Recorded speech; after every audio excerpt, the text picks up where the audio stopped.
The basic reason behind international trade is that countries gain from trade if the international price that they fetch for their exports differ from the autarkic price or the domestic price before opening up of trade. The autarkic price of a good is the market clearing price in a closed economy.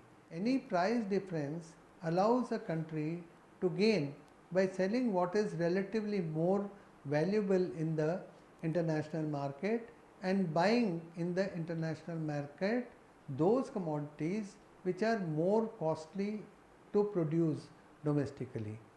From the mercantilists to the classical economists and further on to the neoclassical economists, the proponents of modern trade theory seem to assert the fact that countries, all countries who are involved, indulge in trade, all countries gain from trade. Gains from trade arise from the price differentials and the factor endowments which lead to these price differentials amongst different countries. The total gains from trade happen due to specialization, and this can be decomposed into two parts: the gains due to exchange and the gains due to specialization. Gains from exchange arise due to the expansion of the consumption possibility set, and gains from specialization arise due to the shift in the production process towards the goods which have a comparative advantage. The Heckscher-Ohlin theorem in its original form is concerned with the international trade at one point of time. However, it is important to realize that factor endowments change over a period of time. Technology improves and tastes and preferences also change. With such dynamic changes taking place, the nation's comparative advantage, which is based on the factor resources, would also change. Hence, it is necessary to understand the changes in the factor supplies and the factor endowments, factor availability, and its effect on growth.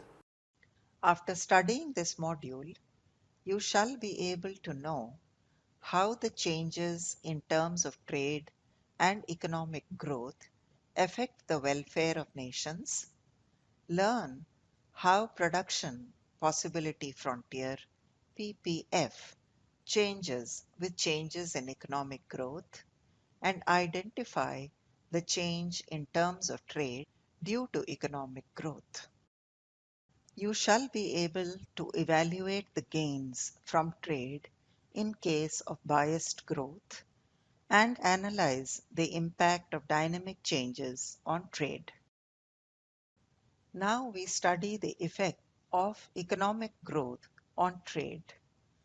As we know, a nation's PPF shows the various combinations of two goods the nation can produce with its given resources and technology.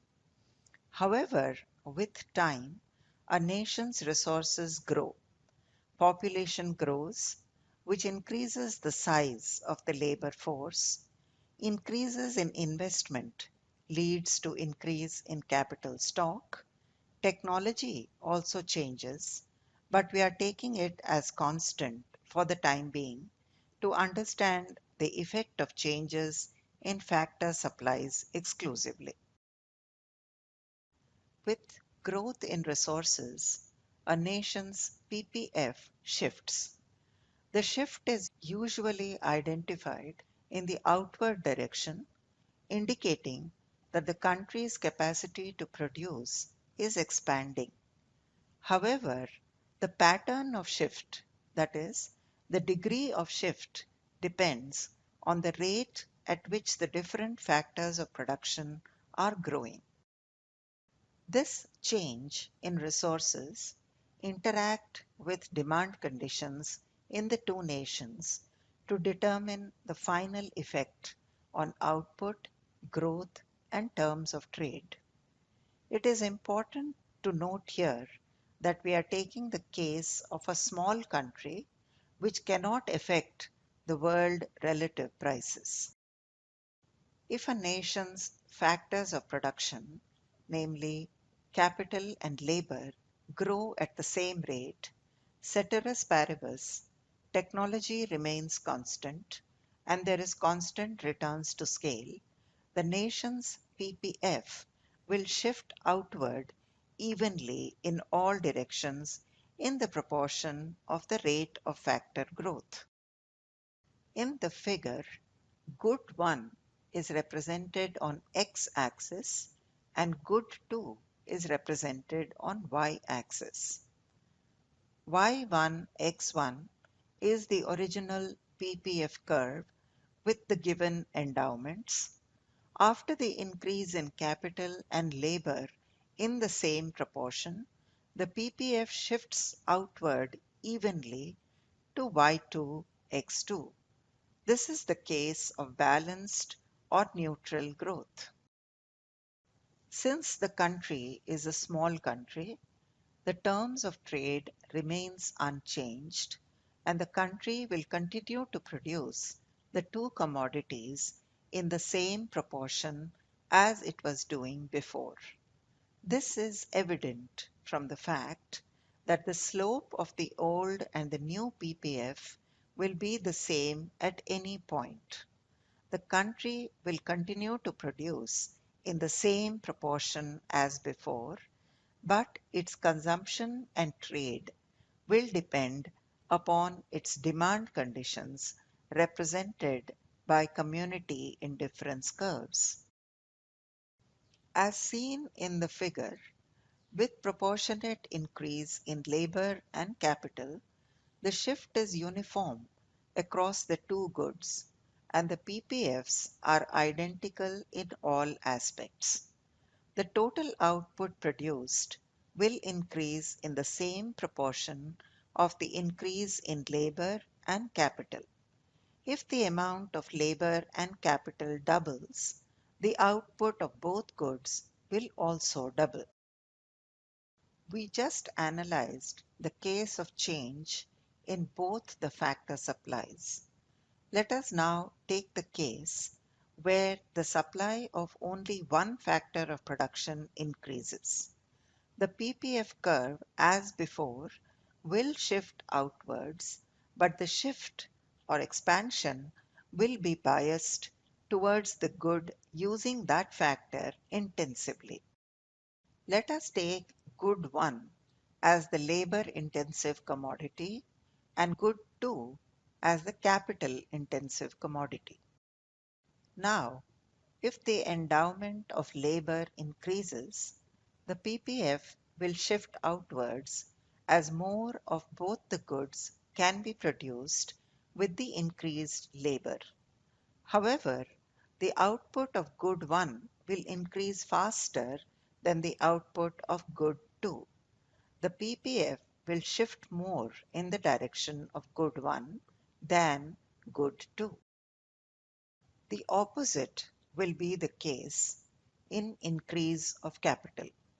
The PPF shift will be biased towards good 2 using more capital. Now, if the endowment of labor increases, the PPF will shift outwards as more of both the goods can be produced with the increased labor. However, the output of good 1 will increase faster than the output of good 2. The PPF will shift more in the direction of good 1 than good 2. The opposite will be the case in increase of capital. The PPF shift will be biased towards good 2 using more capital. We will now discuss two cases. 1. Increase in labor. 2. Increase in capital. First, we will discuss case 1, that is, increase in labor. As can be seen in the diagram, the horizontal axis represents good 1 and the vertical axis represents good 2. With the doubling of labor, The output of good 1 does not double in this case. For output of good 1 to double, it is necessary for both labor and capital to double. The increased labor will now be used in the production of both the goods. Output of good 1 will increase disproportionately more than the output of good 2, but will not double because good 1 is a labor intensive good. Similar is the case with increase in only capital as seen in the diagram. Output of good 2 being a capital intensive good, will increase more than the increase in output of good 1 when only capital doubles.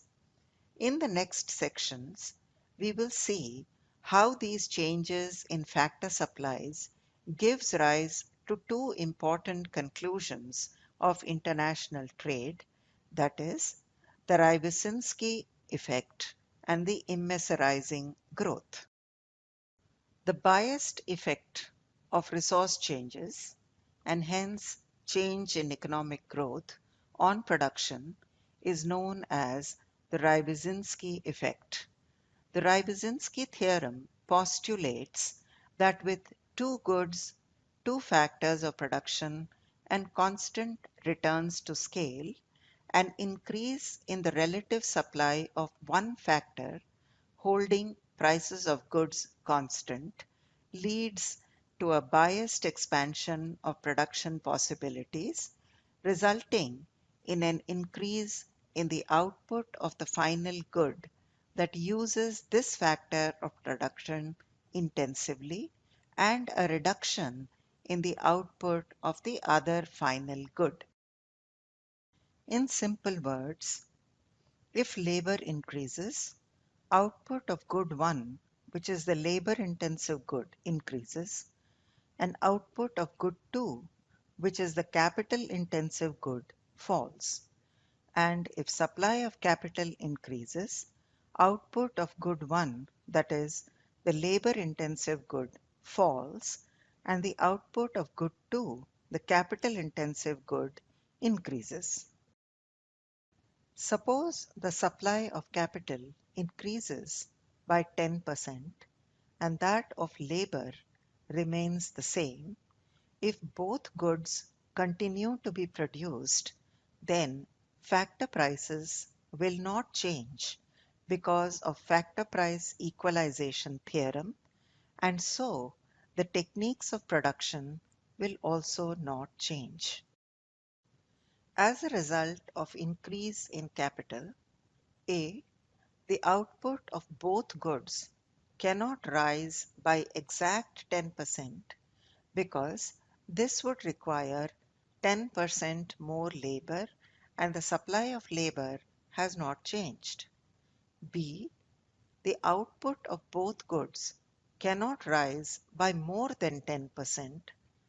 C, output of both goods cannot fail to rise by 10% because otherwise the increased capital could not all be utilized.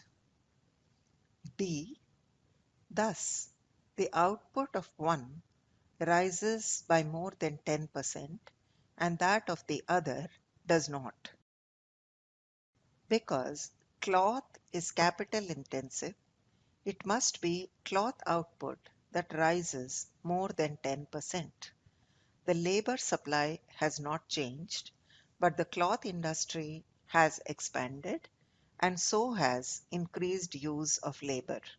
Therefore, the output of wheat must actually fall. By combining this result with the Heckscher-Ohlin theorem, we can see how economic growth affects a nation's trade.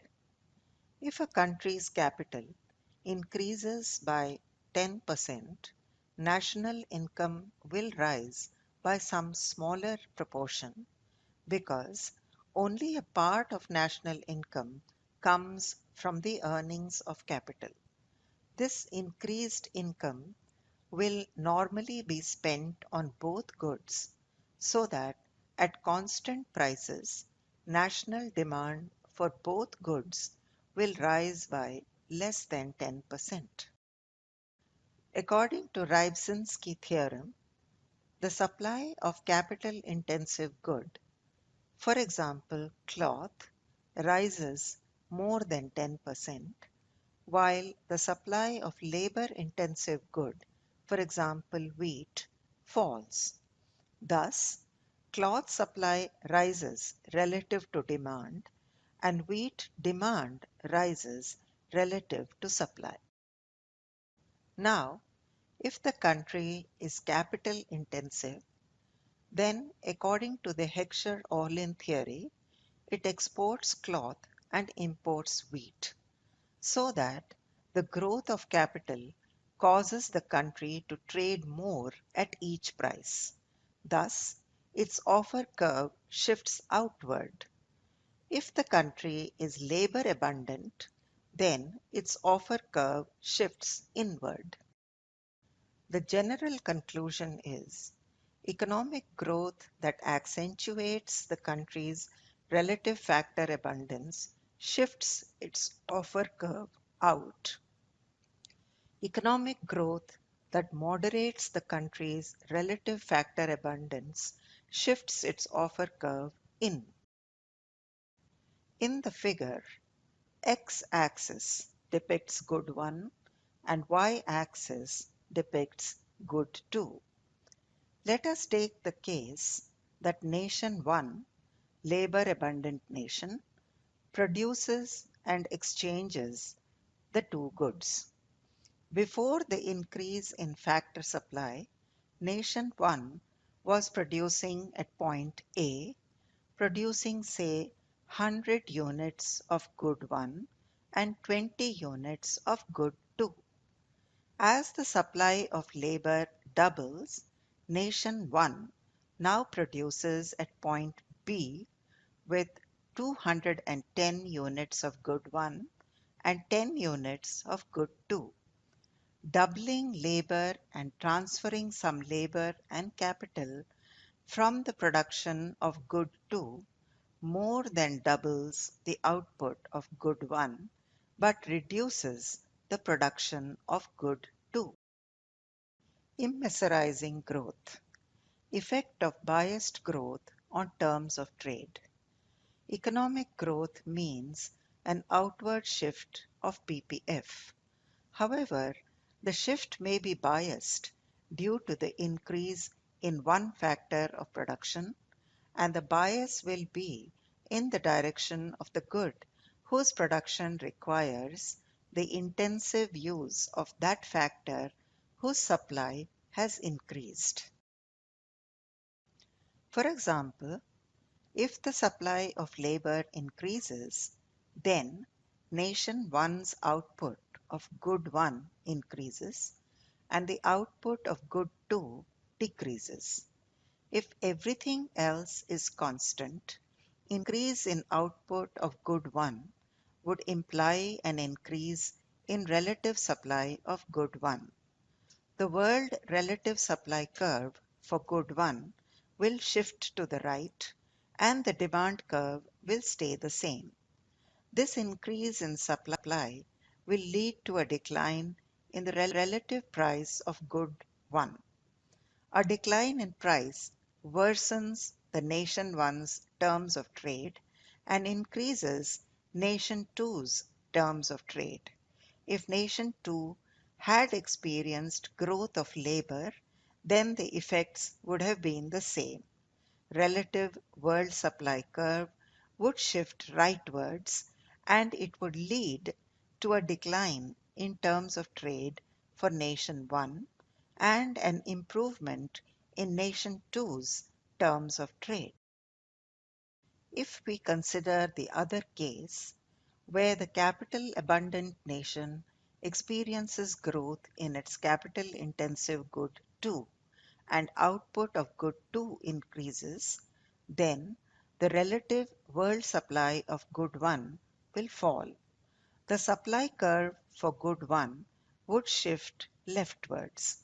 This leftward shift will increase the relative price of good 1 and fall in relative price of good 2.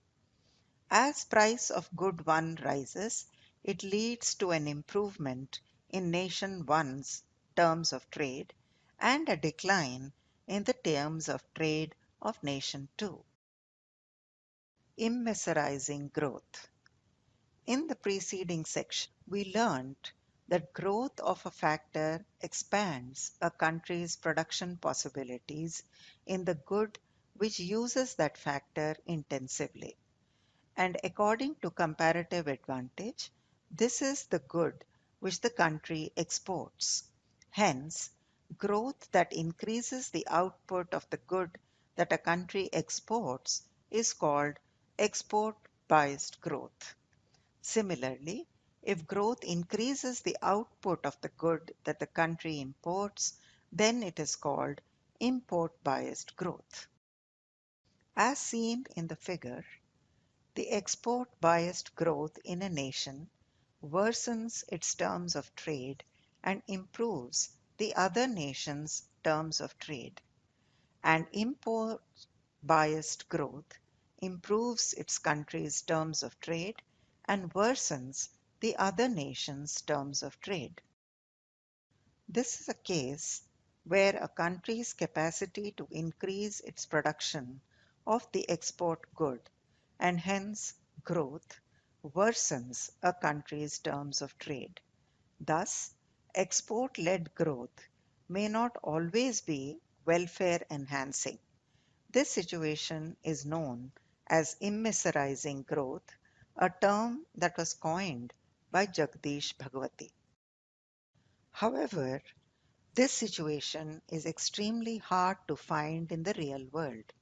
This is only a theoretical possibility and empirical evidence has not been found. Brazilian coffee-based growth is sometimes cited to be a case of immiserizing growth, but it has not been empirically tested. The case of immiserizing growth requires special conditions to occur. For this to happen, a country must be large enough to have a significant effect on the relative price of the good that it exports. Also, the assumption of perfectly competitive markets does not hold. If all countries are price takers, then they cannot influence terms of trade, and hence there is no change in welfare. Another thing to keep in mind is that for immiserizing growth to occur, the export growth should be so strong that it offsets all improvement from economic growth. This theory follows the argumentation of the theory of circular deterioration of terms of trade and concludes that countries, in order to improve their balance of trade, have to increase their exports to compensate for falling prices. This means a further deterioration of terms of trade. The unchanged structure of supply intensifies the structural dependency, and regardless of growth, there is no development but only immiserizing growth. This situation is especially pertinent for countries with agrarian monoculture. To be precise, immiserizing growth occurs if a technological improvement or an increase in the availability of a factor of production makes people more miserable such that it actually decreases the real output of an economy. It is often modeled as occurring because of structural rigidities in a model with international trade. Early exceptions, where immiserizing growth had domestic causes, come from classical and most probably Marxist theories. Marx, 1863 to 1883. In the neoclassical tradition, immiserizing growth is seen as a result of either policy distortions or market failures. The policy distortions might be domestic distortions such as distorted factor prices, Bhagwati 1969, or trade distortions such as tariffs, Johnson 1967. The most discussed possibility of immiserizing growth, both in the short run and in the long run, was developed and discussed by Jagdish Bhagwati 1969.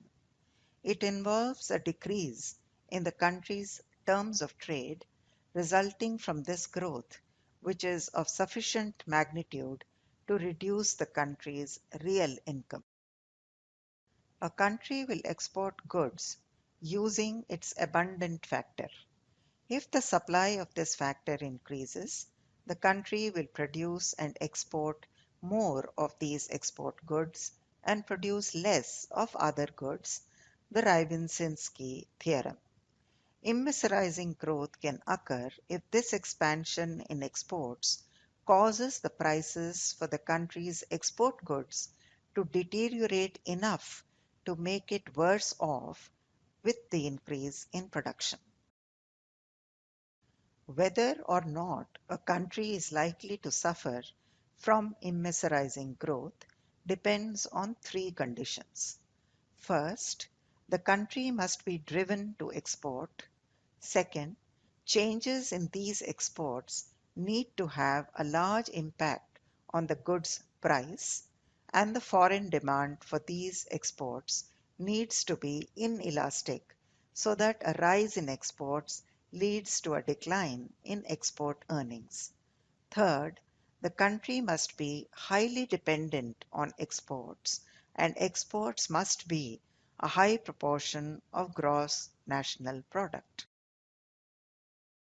Structuralists such as Prebisch and neo-Marxists, see Prebisch 1964 and Frank 1967, put emphasis on the fact that growth for small, less developed countries might hurt these countries even if the demand for their country's exports is highly elastic.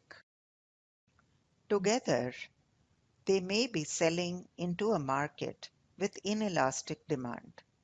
While it may seem to be in the interest of each country to expand its exports, collectively they may drive the price down to an extent that immiserizing growth occurs. Now let us summarize whatever has been said in this module. Economic growth means an outward shift in the country's production possibility frontier. Such a growth could be neutral or it could be biased depending upon the changing factor endowments and factor supplies within the economy. An equal increase in both the factors of production leads to an equal increase in all directions. Hence, there is no relative change or shift amongst or between the factors.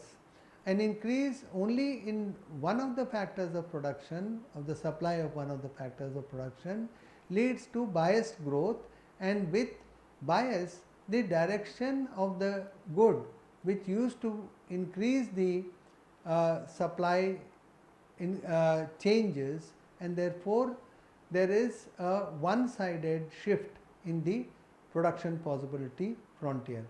An increase in the supply of one factor results in an increase in the supply of the output of the goods using that factor intensively, and a decrease in the output of the other good which does not use this factor intensively.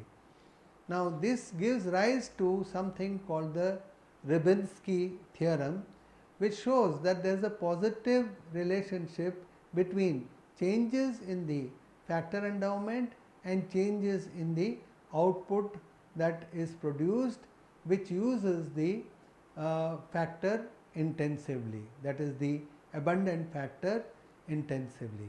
Economic growth also leads to a change in the terms of trade. export biased growth leads to a worsening of the nation's terms of trade, whereas an import biased growth leads to an improved terms of trade of the nation concerned. A country's export biased growth may worsen the terms of trade so much that it reduces the nation's overall welfare. This is known as the case of immiserizing growth.